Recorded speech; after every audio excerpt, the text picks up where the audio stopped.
Welcome to our pod, and by that I mean on Wednesdays we read. I'm Hannah. I'm Laura. And we are two best friends who usually do a deep dive into a new book series, one book at a time.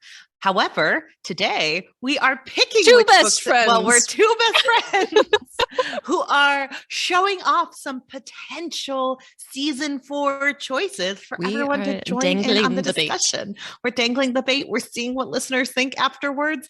And we're calling this series Pitch Perfect, as Laura perfect.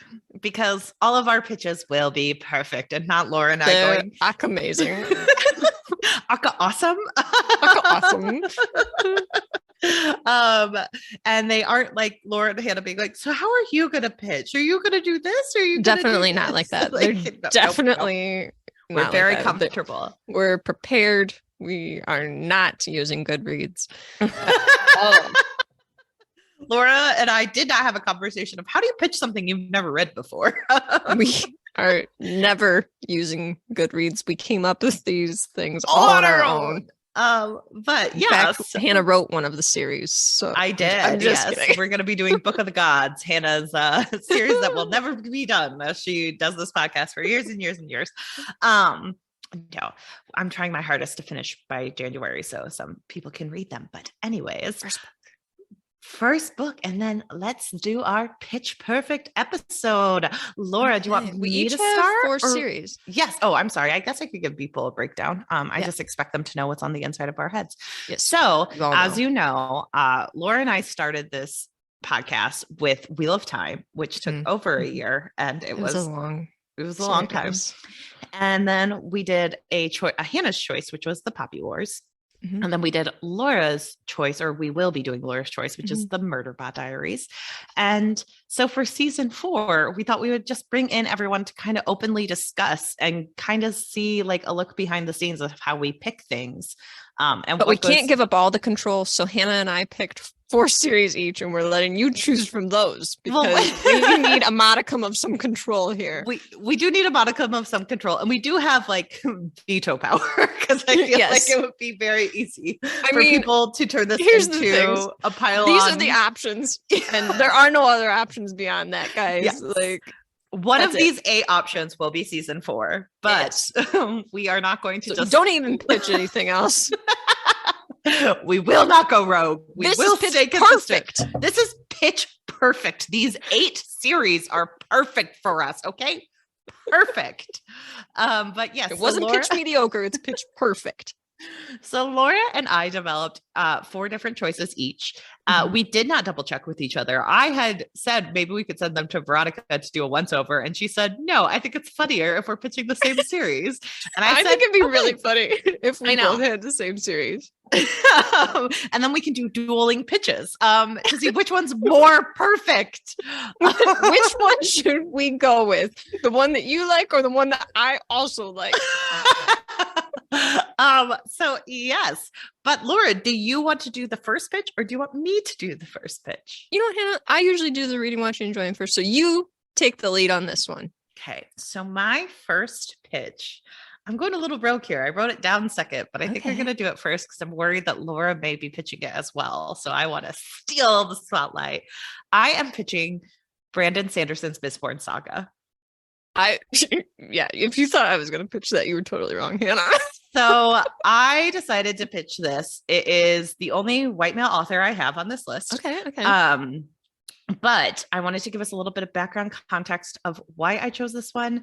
I chose it because even though we have covered Brandon Sanderson, technically, we haven't actually covered a pure series by him. And he is well known in the fantasy industry. Mm-hmm. He is known for his world building. And I think it would be interesting to kind of, since we've done the Wheel of Time, to switch gears and see how Brandon Sanderson does it left to his own devices. Well, you and I both liked Brando's books when he jumped into Wheel of Time. So we thought he did better. Potential.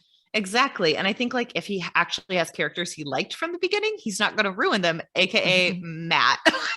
Matt Cawthon was terrible under his guide. And Nynaeve just like fell off the page. And never returned. She went home. She went back to and Perrin just looked for File. Perrin continued to look for File. So I am very interested to see this. I also think it's good because Mistborn Saga is usually broken up into different trilogy series. Okay. So we can break them down into 3 like bites and have months off when we can cover new books or author interviews like our goal is this year. And it like gives us a little bit of things, like we have an overarching theme to the season, but we also have breaks in the middle of them. And that is why I chose Mistborn. But I will tell everyone what it is about, Laura, because that is why we are here. Lack of Goodreads. Wikipedia articles that Hannah will read out loud, people. Credited sources. Definitely not Reddit.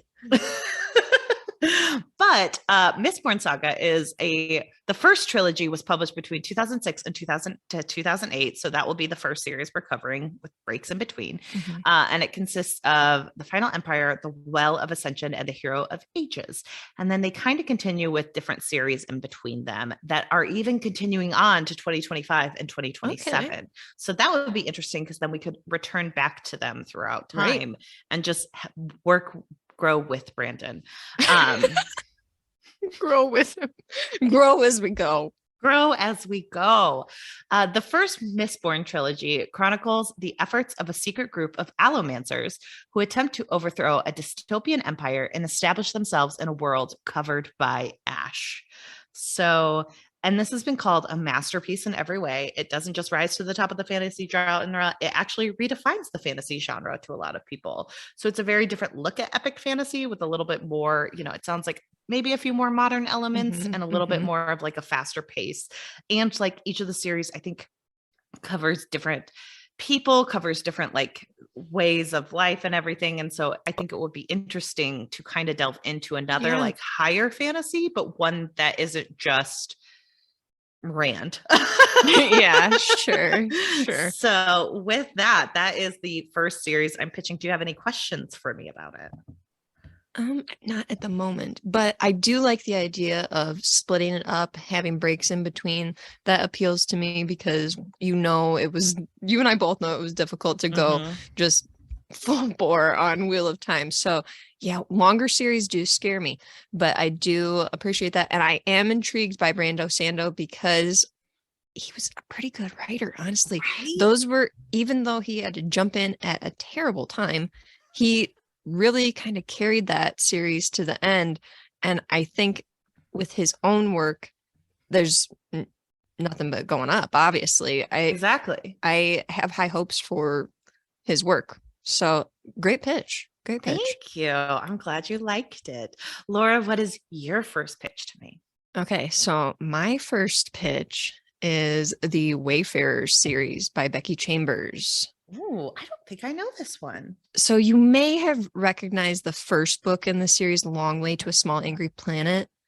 Okay. Our friends fiction fans love this book. So this is where I kind of first heard about this. And I have listened to them talk about this. I have listened to a couple podcasters talk about this series. There are 4 primary works to the Wayfarers series, and it follows Rosemary Harper on a journey aboard the Wayfarer across the galaxy to explore far off corners of the galaxy. The book series has diverse characters. There's supposedly a really well-developed world that has like interesting histories and cultures and politics. And overall, it seems like readers enjoy the book because despite like all the bad things that are happening, because obviously it's a space opera, there's going to be bad stuff happening. It's really heartwarming. And people really like to read a book that is feel good, even though there's bad things happening. I mean, just look at the world. We like to have feel good moments, even though there's a lot of crappy things happening. And the other thing I noticed, just like kind of poking around online, Becky Chambers seems like a really nice person and interacts with her fans a lot. And I really appreciate that. But here's my thing, Hannah. I think that tackling a sci-fi series that handles diverse characters, women characters in a positive way could be a really fun thing to do. Yeah. And we don't see that often. No. And I think it would be a breath of fresh air. I think that the fans for the series, they seem like really loyal and excited about the series. And I think it'd be really cool to maybe get some fans involved. And this would be a series that I think would be fun to, maybe do like, oh, we're going to do a Zoom meeting together or Zoom party or something like that, or maybe even have some fans on during recordings or this or that. I think that'd be a great series for that. So my first pitch is the Wayfarers series by Becky Chambers. I love that pitch. I love the fact that she has like invested fans. I actually do know that the Monk and Robot series I've been dying to purchase and read myself. Yeah. So I have those on Scribd. So okay. Yeah, that sounds exciting. I also like the fact that it's like heartwarming and more about like female characters in a lighter way, which is you're right, new for us. We haven't done that yet. It'd be a big change, I think, from coming off of, the Poppy War where everything was so dark. And we don't know what Murderbot's going to be, but the murder's on the name, so I'm not too positive that it's going to be like a heartwarming tale. I did listen to the Fiction Fans FTF episode of Murderbot, so I do know that Murderbot goes by she, her. And I think it will be a little bit lighter but funny. I do love that this is a sci-fi again for you. You're pitching another sci-fi. We're getting just get ready, Hannah. Buckle up. I think I'm already buckled. Okay. I'm ready to eat some sand, I guess. Get ready. Ready to have some Idaho potatoes. Get ready. But I don't think I have any other. You said it's 4 books. Do you know how? These are chunkers, Laura. These are big ones. Yeah. So this could be, and I do not typically go that direction. So this is saying a lot for me that I'm pitching books that are over 500 pages each. Yeah. So, but there's only 4 main works. It looks like one of them is like listed as like a half. I don't know how that works with series. Usually it's like if it's a 0.5, it's like an in between. It's a novella. Okay. Yeah, it's a novella. Wow. So, yeah, she has a couple novellas with that, but we also didn't read the novella. We did not read a novella. Last time I have it, but it hasn't happened yet. More power to you for owning it, because I sure don't. I do have the entire paperback Wheel of Time series, and it looks splendid together. I do love that you have that. Okay, so on to my second pitch. And for my second pitch, I'm choosing one that Laura I said I wasn't sure I wanted to pitch this one, but then Laura's like, this is a pitching episode and you get to pitch whatever you want. And she inspired me to put it back on my list. I'm so inspirational. You are so inspirational. And she actually was like, I'm surprised you don't have it on your list. Cause I was like, well, I didn't pitch it because I had R.F. Kuang, who is an Asian Canadian author. Oh, wait, no, she's Asian American, isn't she? She's American. Okay. But this is an Asian Canadian author. So I am pitching the Jade War, or the Green Bone Saga. This is a completed series, guys. It is 3 books, and Hannah has in fact read the first one. Yes. And I failed to read the second jump one start before it was due at the library tomorrow. So whoopsie. I might go get a second copy today. Who knows? But the Green Bone Saga is set in the titular Jade City. It is a name for Janlun, the capital of the island Kakan, in the world's secondary world setting. A lot of people say that this is an analog for mid-century Hong Kong, but Lee has said that the setting is more Asian-inspired overall. And it's not Hong Kong or Taiwan or Japan or China or any of those places. It's just supposed to be an epic fantasy not set in medieval Europe, which is pretty huge for epic fantasies. Yeah. And is also known to have scheming and politics and a clash of noble houses in them in a different cultural setting. So this book has often been said to have it's like mob bosses of Jade. And it is about clans of people who can wield Jade to enhance their abilities of combat and speed.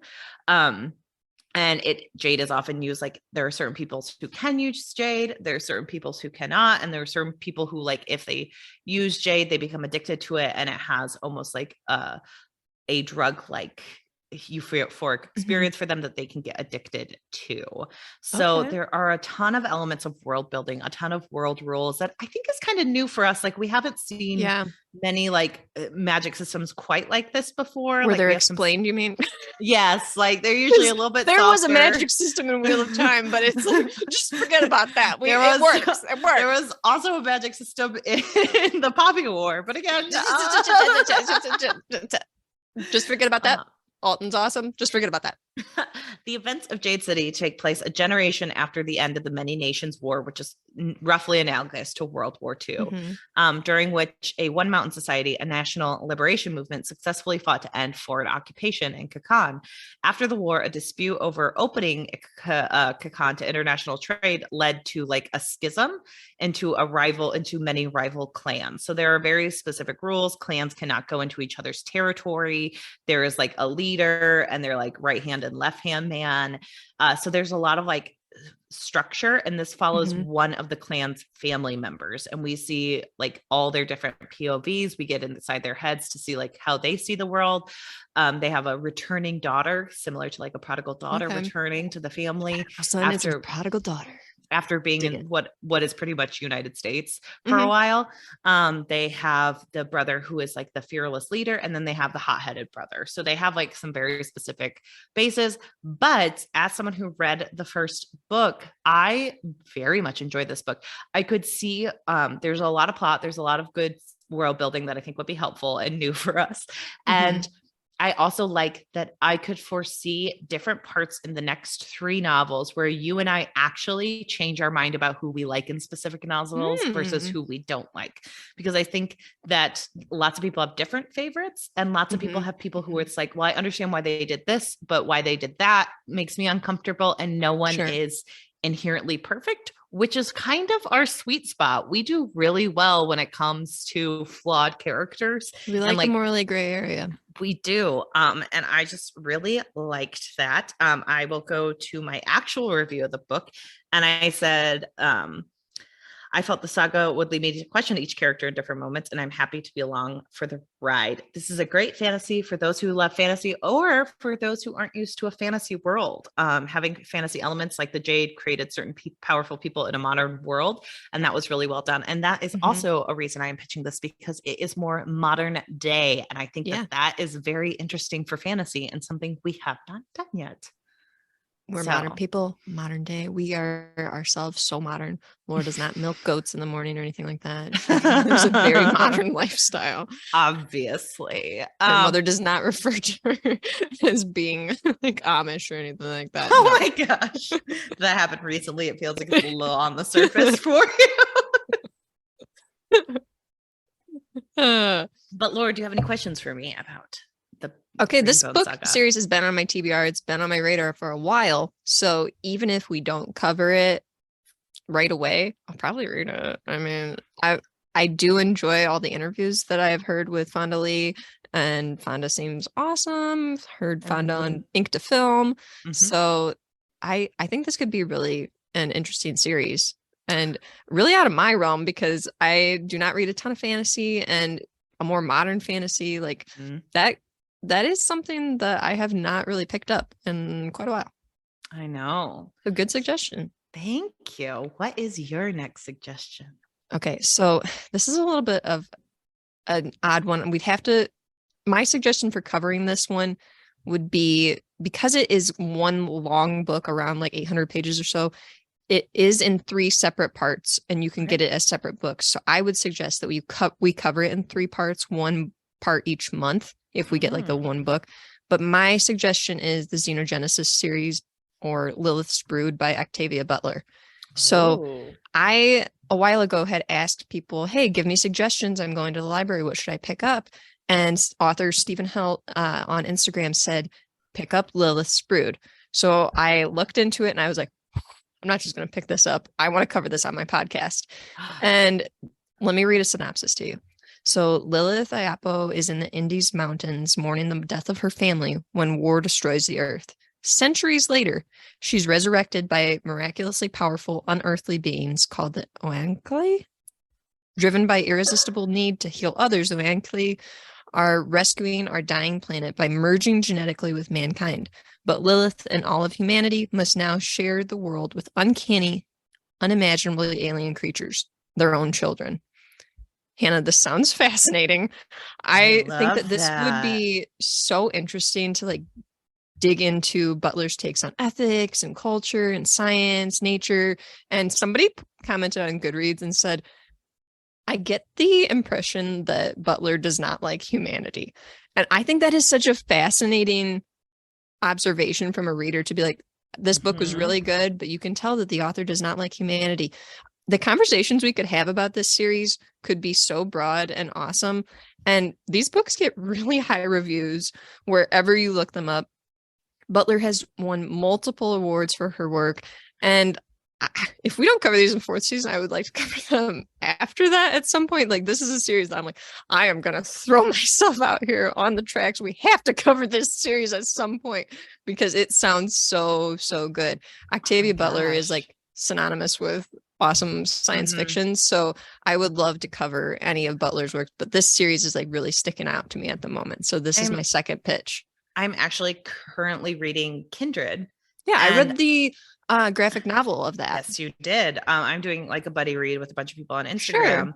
And honestly, like, I've wanted to cover Butler for so long. I've been dying to cover her on the pod. So I love that you brought this one to the table. Yeah. I actually almost had Parable of the Sower on my pitches, but I took it off for Fonda Lee. So you had Fonda Lee back on there and one had to go. And I was like, you know what? Parable of the Sower will be there. I am currently reading Octavia on my own time.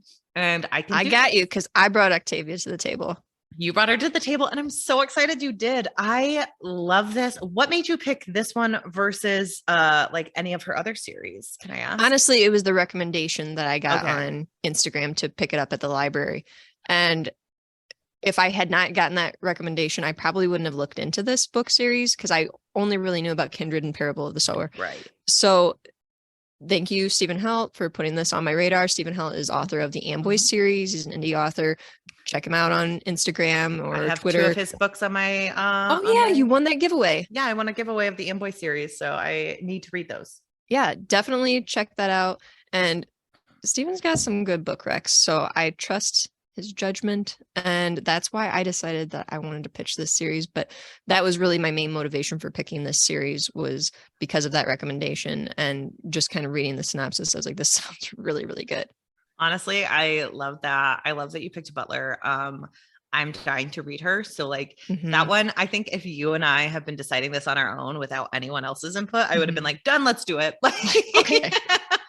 So that is very much Hannah's brand to like hear one and be like, because I never actually heard about this particular series. Yeah, like I've heard Lilith's Blood before, but like it's only in the back of my mind. Lilith's Brood, I think is Lilith's Brood. You're right. Apologies.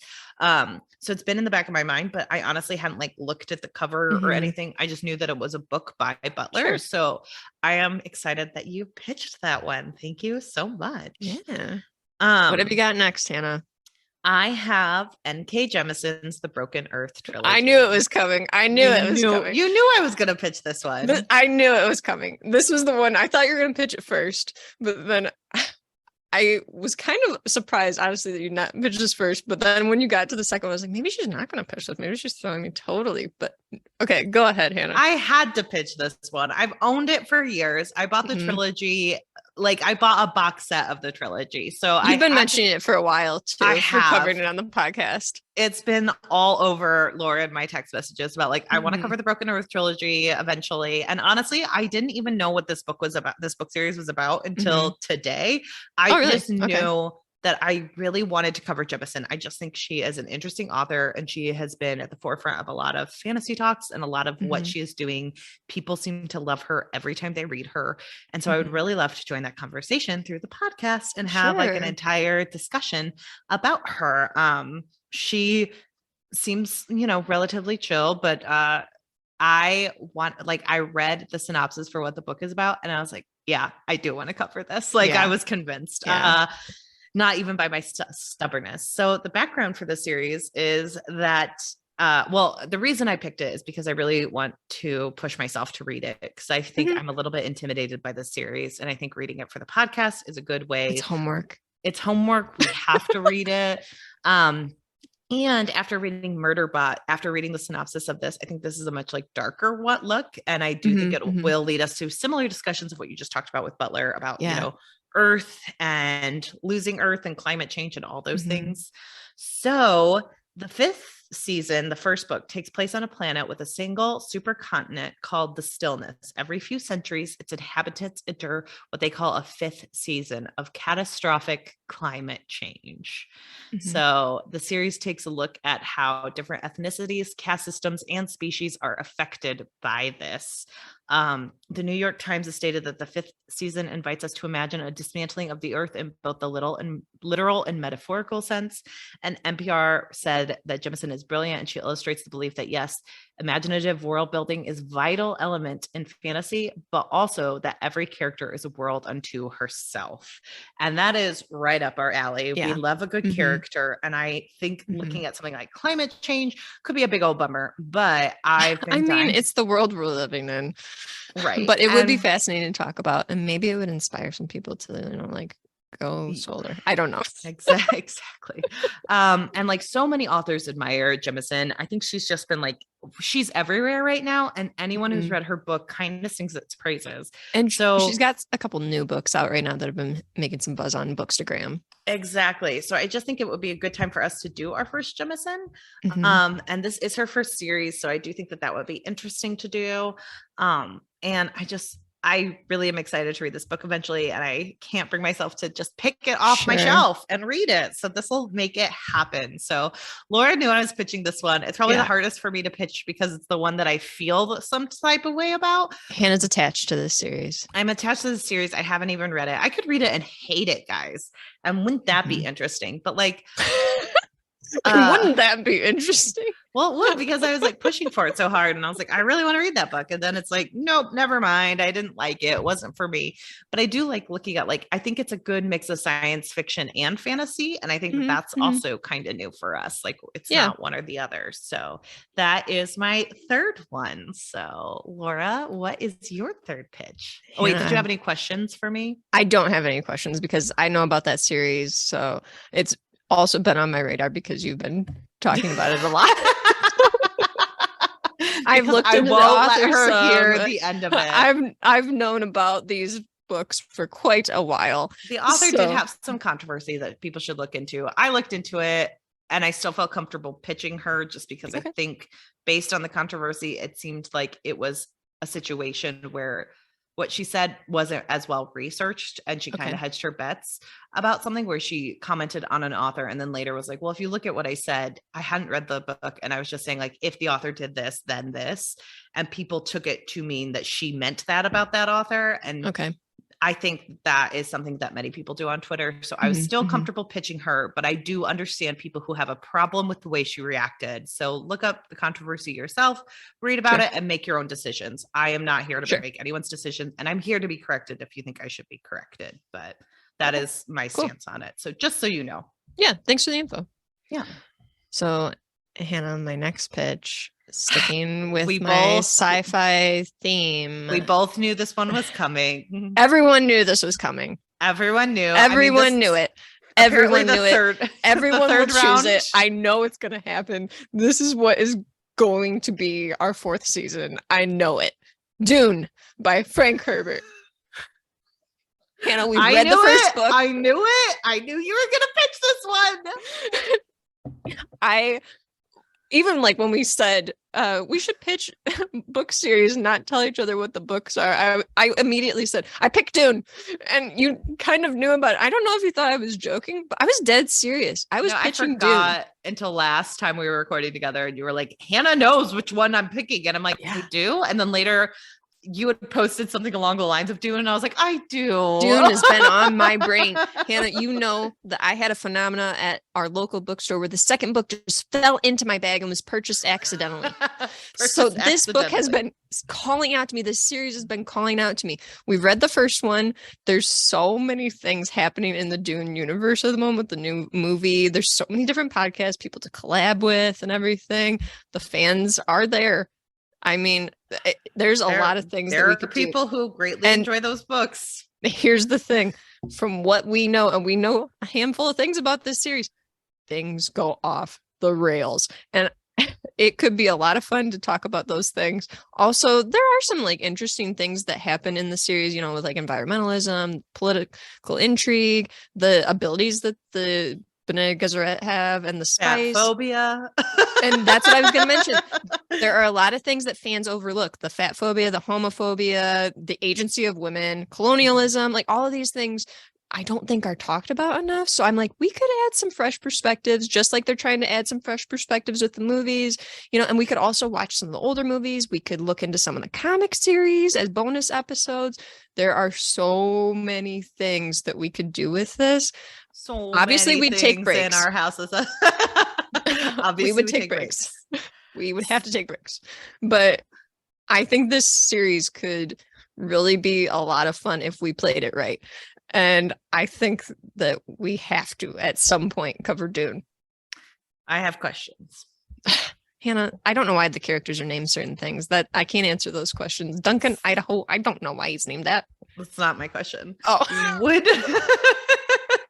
Would this be just the Dune series itself? So I was thinking sticking to Frank Herbert's specific series and not getting into Brian's stuff. But if we wanted to cover Brian's stuff or like briefly touch on some of Brian's work, his son, Brian, Frank's son, Brian, right. We could do that as maybe a bonus episode. And we've tossed around like creating a Patreon in the future. So I thought maybe something for that would be some of the extended work.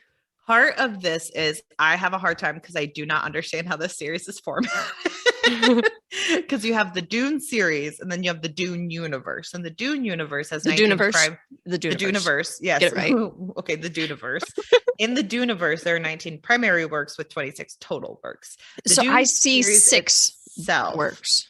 Okay, so you want to cover the 6 books of Frank Herbert. You don't, because the Dune series, the titular Dune series of Goodreads, says that there are 2 in there, so there are 8 if you include 2 of Brian Herbert's work, but it is technically part of the Dune series. So I didn't know if you were okay with leaving that. I was thinking, it says 8 primary works. I was thinking stick to Frank Herbert's. But then again, listeners people who have read all of the Dune series may have to hit us up, because I don't know if those last 2 books are important to the end or not. Because some people say like even you can read the first book, Dune, just as a standalone and be done. And I can understand that as well. That was my plan. So like, I am unsure if you have to read Hunters of Dune and Sandworms of Dune. I'm unsure. Okay. But I was thinking stick to the 6 by Frank. The 6 original by Frank. So that is the pitch we are currently working under. Yes. Anything extra would be a bonus episode or something that we would not put as much time and thought into, I'm thinking. Okay. My second question, why would you do this to me? Hannah, you love Dune. We are part of the Duneverse. We are key members in the Duneverse. Laura knows I famously barely liked Dune. And I think my barely liking it caused her to like it more. Like, I think something in you were like, this wasn't for Hannah. It was for me. You know what? It's not just that, but I think it's funny to exaggerate how much I actually like it because you don't like it. But I do actually really like that first book. Like we started reading it as a buddy read. We did. During 2020. It was a really like stressful time. And that book has become a comfort read for me in an inexplicable way. And I just really enjoyed that book. I don't know what it was, but it was a really stressful time for me during 2020, going to work, all these unknown things. Everybody knows pandemic, but it was a really stressful time for me. And when I would come home and I would but when I come home and read that book, and I spent so much time reading that book because 1, it's long, and 2, I was spending a lot more time at home, but it was very comforting to me to get into that book. And it does take a while to sit down and get back into it to read. It's not one of those books that I feel like you can just like, automatically like pick up where you left off. It takes a few pages really to get into it and be like, okay, I'm back in now. I kind of understand where we left off and that kind of thing. But that book was so comforting to me to kind of have that escape during that time that honestly, I bumped it up to 5 stars from 4. You did. Because I really just have kind of an attachment to it now. And I recognize all the flaws in it. I recognize all the flaws, and I'm ready to call them out. But it does hold a special place in my heart. So there's that. I'm very happy you love this book so much. Guys, I don't hate also this the movies book. are awesome. So I did not fully understand that movie. For people, like, I think there's something inverse happening with Laura and I, where I thought the book was fine and Laura liked it, but then Laura found out I didn't love it, and then she loved it, and then I found out Laura loved it, and I decided I hated it, and like we both moved the we're goal going different line directions for like, because like I read my thing and I'm like, yeah, I thought this book was fine, so I'm like, why am I having such a bad reaction? And it's like, because Laura and I have like negatively affected each other. I think there is an inverse reaction happening here. That's a good way to put it. But yeah, I really think a lot of my fondness for the book just comes from the time that I was reading and how stressful that time was, and how comforting it was to me to read it during that time. So like I said, a lot of my attachment to it is kind of sentimental and of the time I was reading it. So rereading it at a different time could have a different perspective. So and through rereads are often interesting. Yes. And I did say that this is the first series that I may have Laura do the plot of it, just because I am not, and this is not because like, I'm not trying to act like I am reacting poorly to if this were the one to read. I would be happy to read this book. More so, some science fiction I have an issue with plot wise. I can't hold the plot in my head as well as other books. And for Dune specifically, we recently had that on the Artemis Fowl episode. I had a hard time keeping the plot in check because it just didn't make sense in my mind. That's a failing on my part. It's not a failing on Laura's suggestion. But I did say this would be the first one where Laura might be doing the plotting, because I would miss a lot. Like I remember when I was reading Dune, there is a scene where one of them gets caught under the sand and the other one has to dig her out. And I legitimately didn't know that they had fallen underneath the sand, because I was reading it and like my mind went elsewhere. It's one of those books where I feel like a lot of action happens, but at the same time you're like, oh, action's happening. Yeah, like, you don't realize it. Whoa! You know? Like I was always. And I think you have a hard time sometimes with the action pieces, because we noticed this in Wheel of Time also, that you often were just like fighting, and then we moved on to this conversation. Yes, and so I wonder if that's a lot of it for you. I don't do well with action. I find action to be one of the most boring things to read for me. Just because I don't think it's that interesting. And usually when it's action, it's like, okay, all I need to know is who died and how they died. Because like, I don't picture action scenes as well in my head. I picture dialogue better, or like drama better than I do action scenes. So that is a faulting on my part, but it might be interesting for people with pitching to have Laura do plot episodes for a while. That would be something new and different for us. Laura's taking the reins. She's leading us into the Duneverse on a sandworm. Oh my gosh. On a sandworm. We're riding it. We're putting our spikes into its body and listeners, help me make this happen. Moves. Oh my God. The Duneverse. I do think diving into the Duneverse is a spectacular miniseries. Yeah, I've already came up with the title. Diving into Duneverse, like that is actually legitimately funny. And actually, I need to get a patent for that before we release the episode. The Duneverse. The Duneverse. There have to be people who did that. Duneverse. I'm just gonna Google. Hannah, don't ruin this for me. I came up with it. I'm just kidding. Hannah, what is your next series? All right. So the final series told that we should pitch it, but Laura should pitch it, and I took it from her, is the Locked Tomb series by Tamsyn Muir. Yes, this was actually originally one of my 3. Whoops. And then I took it. So I am pitching this one because people said Laura should pitch it because they thought she would enjoy it more. And I thought, why shouldn't I pitch the book that I thought Laura Why shouldn't Hannah enjoy it? So this is an amazing series. I read the first book and I cannot wait to read the next 2. It is a 4-book series, but only 3 have been covered. So again, we have opportunities for a new book to come out. Lots of people reading it around that time. So that's a great time to discuss a lot this. Of buzz. And this is science fiction-y and also a romp of a novel. It has like the first book at least has elements of mystery, has elements of world building. It starts with Gideon the Ninth, and she has been on the 9th planet for years as kind of an indentured servant. And through some unforeseen things, she has to go help the like head of the planet a necromancer to become like figure out like secrets of their gods and everything, and train to be a demigod for the emperor of an entire planetary system.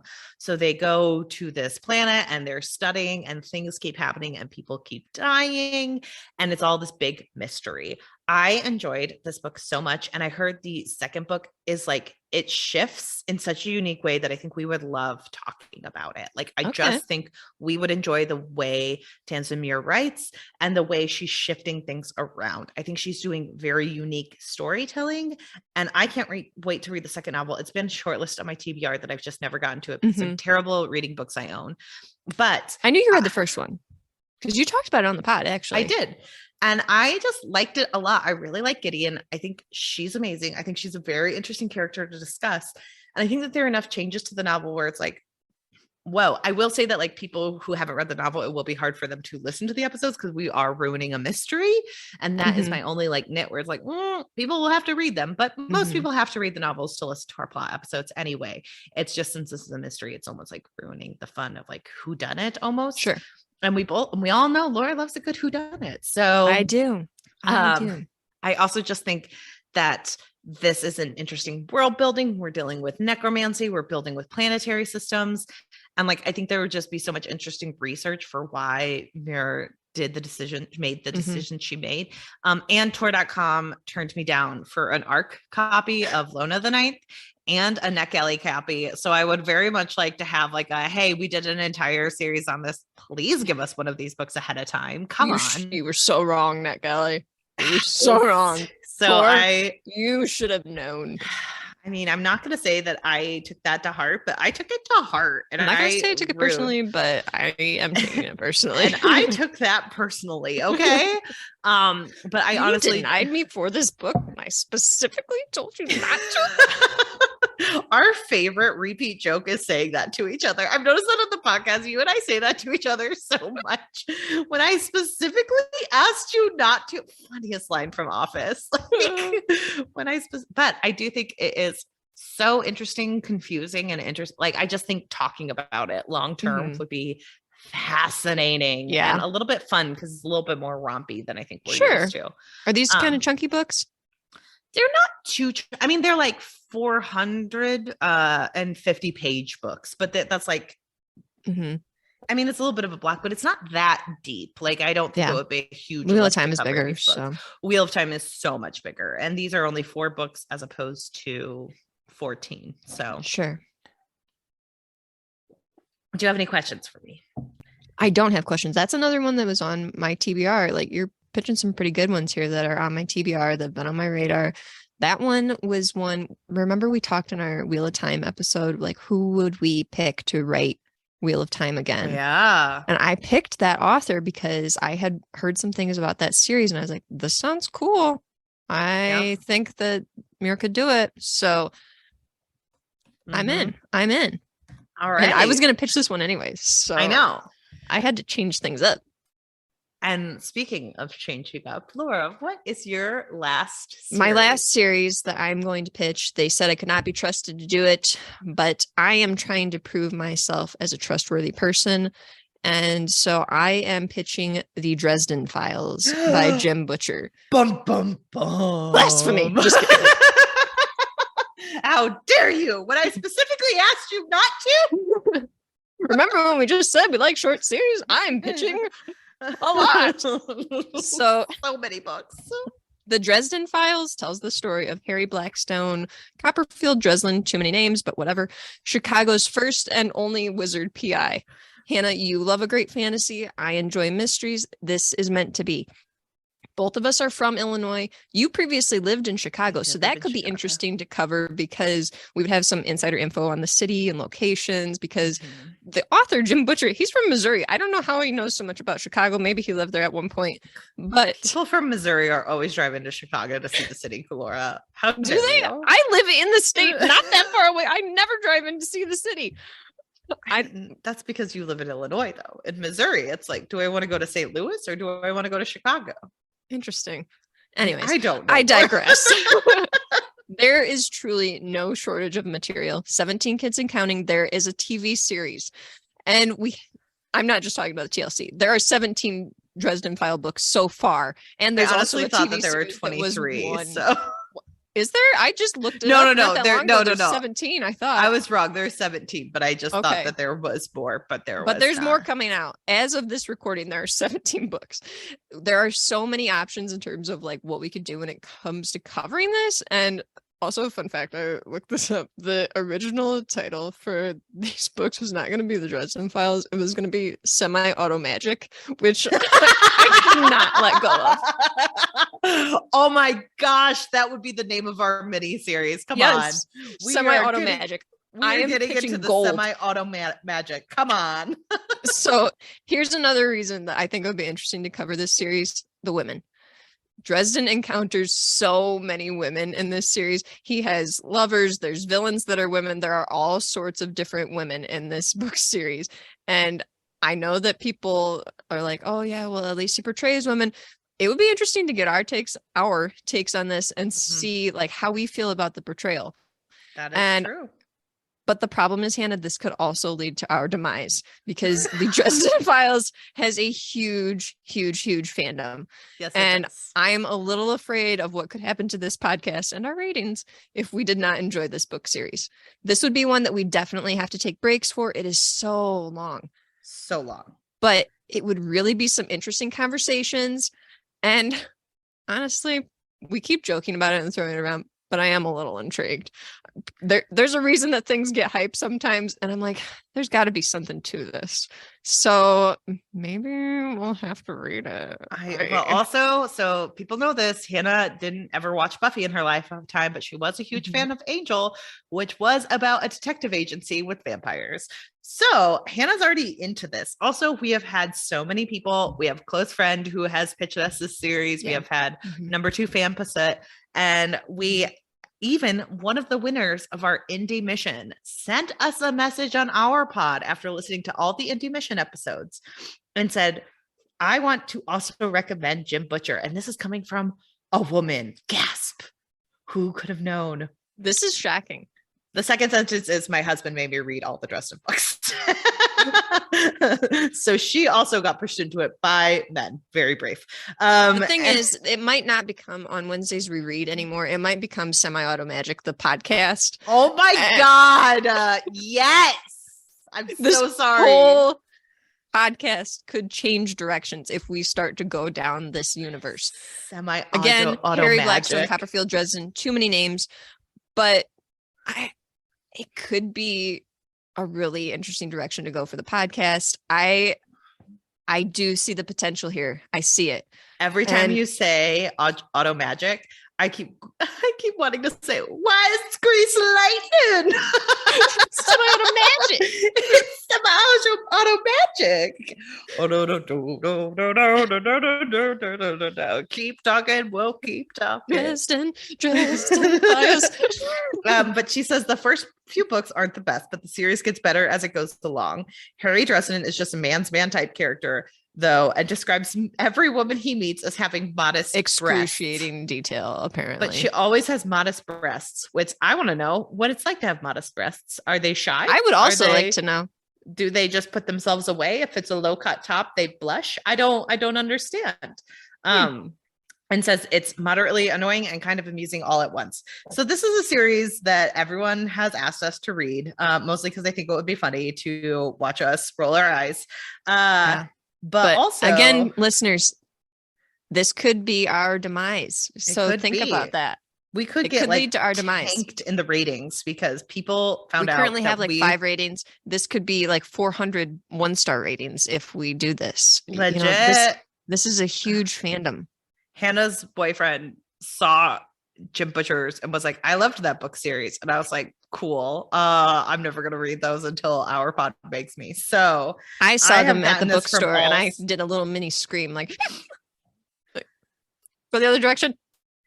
So yeah, everyone in our life wants us to read these books. They just keep screaming at them. And Laura, I'm very glad you pitched this. Do you have any ideas on how we would cover all of these books? We have to take breaks. We have to take breaks. There's no way we'll be able to do this straight through. It will not be good for my sanity. I don't know what the best method is if we would do like a few books and then take an indie intermission, and take like a month off and then jump back in, or I don't know. The thing is, it's so hard because there's so many of these. I would almost want to do another series like in between there. Right. Too. It's a lot. This is difficult, guys. Maybe the answer is that we do Jim Butcher and then we sprinkle these other series we've been doing. I was going to say we have a couple of other series that are shorter that we've pitched as well. So if we were to have to do Jim Butcher, we probably want to get a couple of these other ones involved in the mix in between. But do we want to head straight into 2023 during a great series like the Murderbots into Jim Butcher? That is another question. It's hard because right now we're in post Poppy War phase. Like we're feeling the Poppy Wars, we're feeling the epic fantasy, but we're about to dive in to sci-fi. So we don't know how we'll feel in like a couple of months. This will be very interesting, guys. Right. I don't know what to say. Do you guys know what to say? You guys should all weigh in on Twitter and Instagram. Because we're listening to you. We are.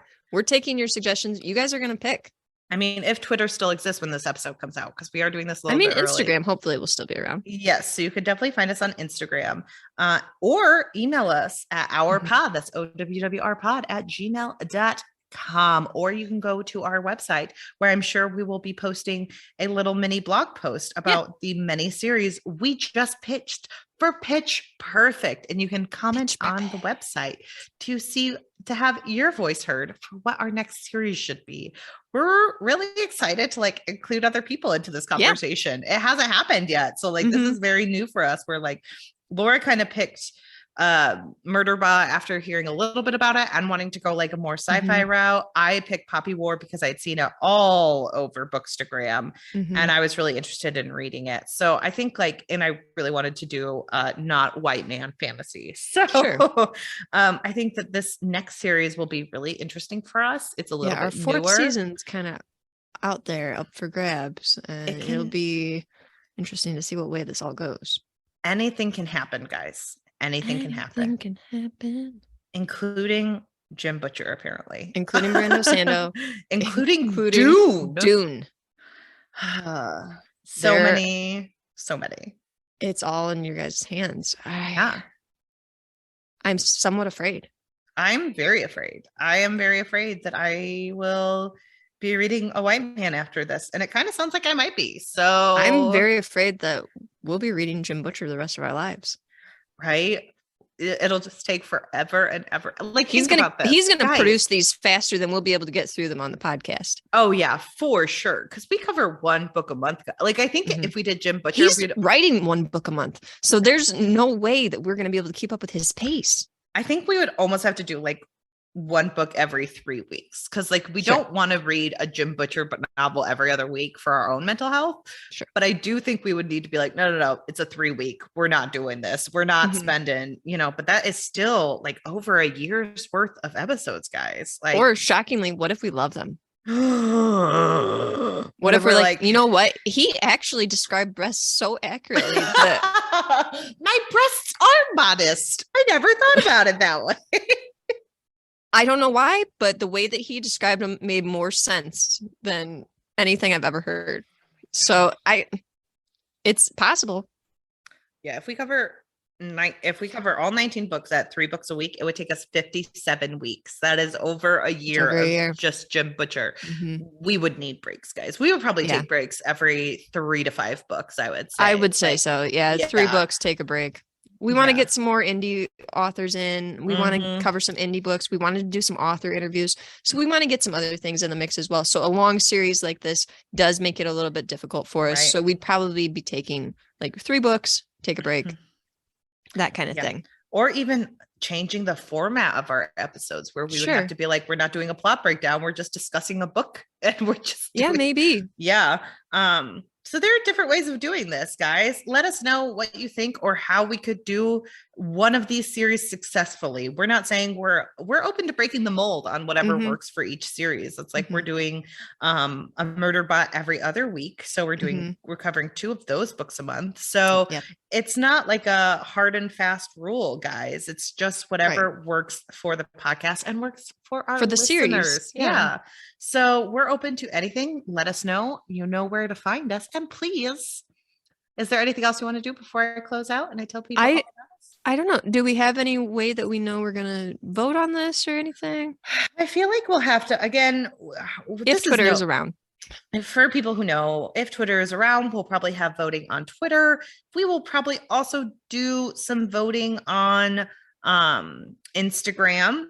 And we usually don't get as big of a response there, but yeah, we usually don't get as big of a response, but if it's the only option left, we might be getting more.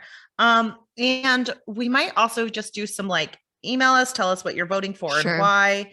And maybe like that can count for a vote each time. If you're like, I'm voting straight Jim Butcher, put one on for me. Yeah. And that will help us decide. I will definitely have more information in the blog post. Like we said, this is a little bit ahead of time because we are also looking into maybe starting something like a Ko-Fi account. And if we have that, maybe our listeners who subscribe to us get a little bit of an extra vote somehow. And we'll figure out how to do that. So everything's a little bit more open. We have time for this series. Like we're pitching it now. We do want to like get everyone excited to help pick. We don't want like all the, you know, we're going to kind of probably drag out this picking a next series thing, not gonna lie. So like it's not something we need to know by the end of this episode, even though we'd like to know, so we can mentally prepare and start like collecting the books, all 23 of them. I like that you and like the Dune memorabilia. We need to start collecting that now. So much Dune memorabilia. We'll start having like a YouTube channel where there's just so much Dune, and Hannah, like it's all in Hannah's apartment, but she's like, oh my god, this book. I hate Dune. There's like sandworms all over. As I like drink my sand shake or whatever. Spice. Sand spice, yes. Oh, spice, that's what it's called. I'll be covering the Dune stuff. The plot episodes, people. You know why Hannah being like, I don't understand. They're just eating sand. And you're like, I'll lead us into the Duneverse. Laura will be handling the Duneverse. Yes, that is true. Yeah. But yeah, honestly, just because we've talked a lot about Dune and Jim Butcher, there are a lot of other good suggestions that we've presented today. So do not discount those just because we're being funny about these 2 series, because these were a lot of really good series and we are pretty excited about them. Even Hannah and I just like kind of texting briefly. I could tell Hannah was excited about the ones that she was going to present, and I was excited about a couple that I was presenting too, not Dune. So these were series that we put some thought into and we are excited to read and talk about no matter what. I really love the series we pitched. Like I said, if it were all up to me, I think Laura pretty much sold me on Lilith Brood. Like it was not that hard of a sell, but I was sold. So like we are excited to cover the next book series. We just want to make sure you guys are like joined in on the conversation so you can get excited too. So that's the most important part. And just, you know, can't wait to follow along with you. So join us next week. We'll be talking about this for weeks to come, I'm sure. Yes. And also remember to rate, review, and subscribe. Rating, reviewing, and subscribing is a great way to get other people in on the conversation and voting for the next series. You can find us at Our Pod, like I said, or on Instagram, or hopefully Twitter at Our Pod. That's OWWR Pod again. On those social platforms. You can also find us on our personal bookstagrams. Goodreads, Great Goats, or Good Books, Great Goats is mine. Good Books, Great Goats. I'm so sorry. I always mess that up. And mine Good Books, is Great Goats. And mine is Brews and Books on both Instagram and on Twitter, or not Twitter, on TikTok. So if you want to follow us there, I also drop some stuff for our pod sometimes, and I can like put more our pod stuff, and maybe we just need to start an our pod TikTok and we just post random things. And people can vote there as well. So we are just figuring out what everything looks like. Like I said, this is a little bit ahead of time, but we're just glad you guys are all here for the ride. Thanks for joining us. And join us next week as we talk more, closing out this holiday season. So yes, the end of the year is upon us. It is. It's not upon us right now, but there is snow outside, so I feel like it's. It's a winter wonderland here. So. Oh, are you walking in it? I mean, no, I'm inside recording a podcast, but well, thank you. I can go out and walk in a winter wonderland. Sounds good. And with that, join us next week, guys. Bye. Bye.